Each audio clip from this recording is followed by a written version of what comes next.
Oke, selamat datang di video ujian akhir semester operasi sistem tenaga listrik. Di sini saya akan membahas tentang sarana operasi sistem tenaga listrik. Sebelumnya perkenalkan, nama saya Gusti Ngurah Bagus Sutradi Pradana, NIM 2018-11003. Nah, apa itu sarana operasi sistem tenaga listrik? Nah, sarana operasi sistem tenaga listrik itu merupakan sarana untuk mengatur lalu lintas data dan informasi operasi yang tujuannya untuk memonitor situasi operasi dan mengambil langkah-langkah operasional dengan memperhatikan kecepatan dan kemudahan memperoleh data serta informasinya. Terus yang pertama itu ada sarana sistem radio, ya dimana sistem radio ini terdapat menjadi 3 bagian. Yang pertama itu adalah sistem simplex, yang dimana sistem simplex itu adalah sistem dengan 1 atau 2 frekuensi, yaitu frekuensi untuk menerima atau receiver dan frekuensi untuk pengirim atau transmitter. Sistem radio ini kebanyakan memakai modulasi frekuensi sehingga distorsi relatif tidak banyak, tetapi jarak komunikasinya menjadi lebih pendek. Yang kedua itu adalah sistem duplex, yang dimana sistem ini selalu digunakan frekuensi yang lain antara penerima dan pengirim. Dibandingkan dengan sistem simplex, sistem duplex ini memerlukan lebih banyak alokasi frekuensi untuk keperluan komunikasi operasinya. Terus yang ketiga itu adalah sistem single sideband atau SSB, di mana sistem radio dengan modulasi amplitude dan seperti namanya single sideband yang dipakai hanya salah satu bandnya saja, bisa upper atau lower sidebandnya. Nah, terus yang kedua itu adalah sistem power line carrier atau PLC, di mana sistem telekomunikasi ini itu menggunakan SUTT atau saluran udara tegangan tinggi sebagai salurannya. Biasanya disebut power line carrier atau PLC, dan hanya dipakai di lingkup perusahaan listrik saja, contohnya seperti PLN dan lain sebagainya. Dalam sistem PLC, sinyal telekomunikasi disalurkan melalui SUTT. Jadi intinya, selain SUTT dipakai sebagai penyalur energi listrik, SUTT juga dipakai untuk menyalurkan sinyal telekomunikasi. Jadi mana sinyal telekomunikasi ini yang disalurkan itu adalah untuk komunikasi dan juga untuk datanya. Nah, pada saluran SUTT itu sering sekali dipasang lebih dari satu kanal PLC biasanya, masing-masing dengan lebar 4 kHz. Untuk dapat melaksanakan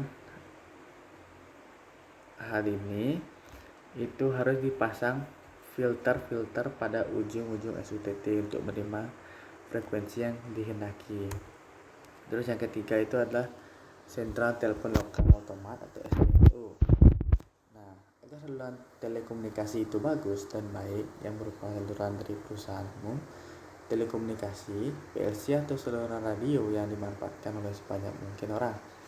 Nah, pada STLO, pesawat cabang dari setiap STLO ini dapat berbicara inter melalui STLO saja.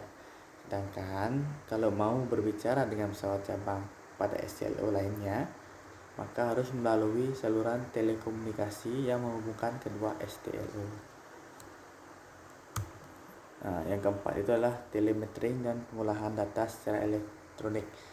Nah, telemetering itu ialah sarana yang digunakan untuk mengukur jarak yang jauh.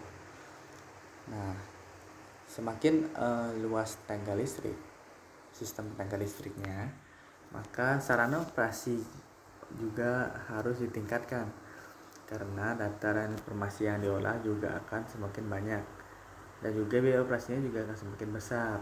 Nah, maka untuk pengurahan data dan informasinya itu harus dilakukan secepat mungkin agar keputusan dapat cepat diambil.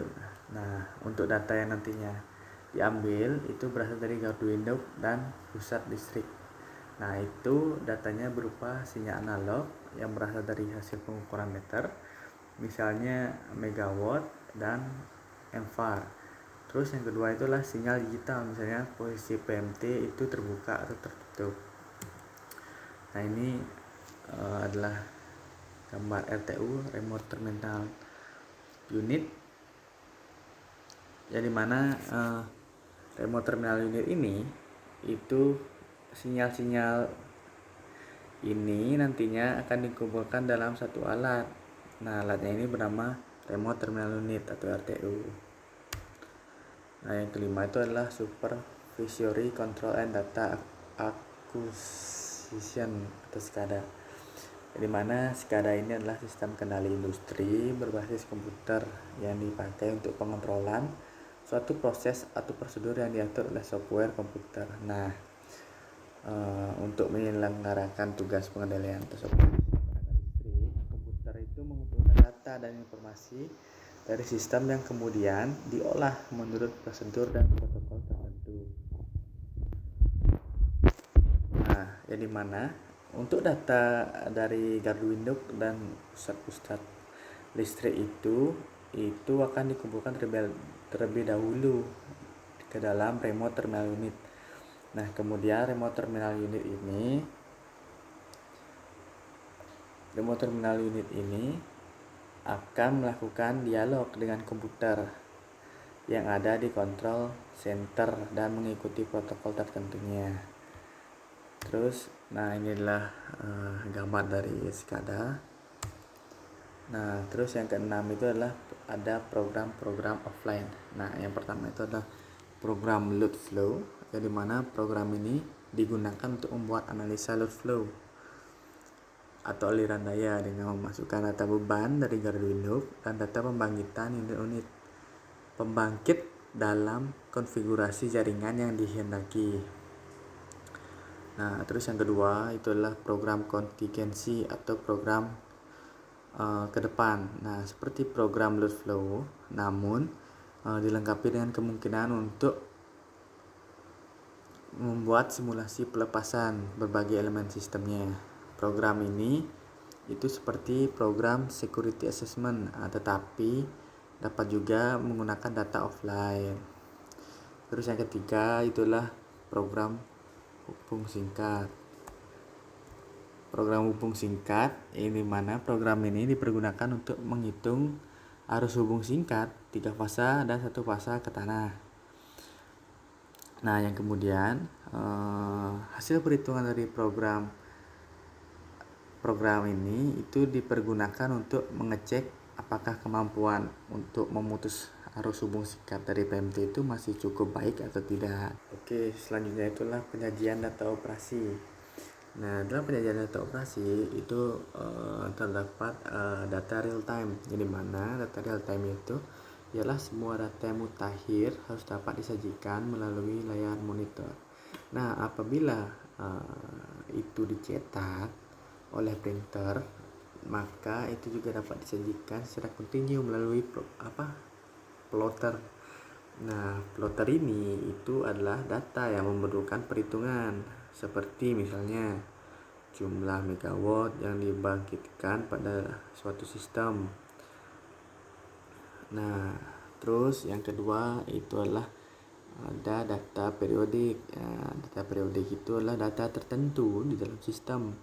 Misalnya arus dari transformator dan diprogram oleh komputer agar disajikan secara periodik oleh printer.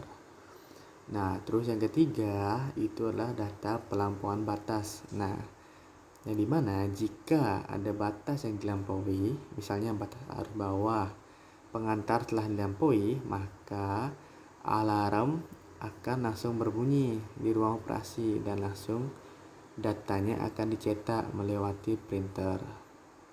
Nah, terus ada load frequency control.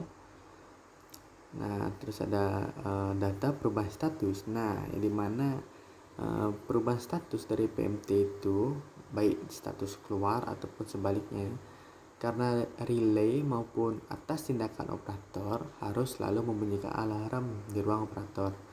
Dan untuk datanya itu harus dicetak oleh event logger dan melibatkan juga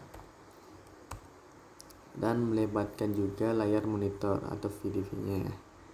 Terus ada data di masa lalu. Nah, untuk data yang di masa lalu ini itulah data yang perlu disimpan ke dalam memori komputer dan dapat dilihat kembali melalui layar monitor atau VDP. Nah, untuk batasannya sendiri itulah 24 jam dari data tersebut disimpan. Nah, terus ada economic dispatch. Ya, di mana ekonomi load dispatch ini itulah daftar unit pembangkit yang berpartisipasi dalam ILD. Nah, kurva incremental cost sebagai fungsi beban dan unit dari pembangkit program ILD ini. Nah, ya di mana nilai incrementalnya itu berlangsung secara real time. Nah, terus ada telecontrolling, ya di mana telecontrolling itu adalah sebuah program telecontrol untuk membuka dan menutup PMT. Nah, terus yang selanjutnya adalah jaringan serat optik. Nah, jaringan serat optik itulah digunakan pada operasi sistem tenaga listrik dikarenakan serat optik ini dapat dipasang dalam kawat tanah, pelindung sambaran petir, dan pada saluran transmisi yang sudah beroperasi tetapi belum menggunakan fiber optik ini. Nah, untuk saluran serat optik ini itu dapat diberikan pada kawat dalam tanah dalam keadaan operasi atau dipasang di bawah kawat fasa. Nah, yang dimana untuk serat optik ini mengirimkan gelombang cahaya atau gelombang telekomunikasi. Nah, karena itu ujung-ujungnya harus diberi interface agar dapat memasuki sistem telekomunikasinya atau telekomunikasi listrik, yaitu optoisolator. Nah, sekian presentasi dari saya tentang sarana operasi sistem tenaga listrik.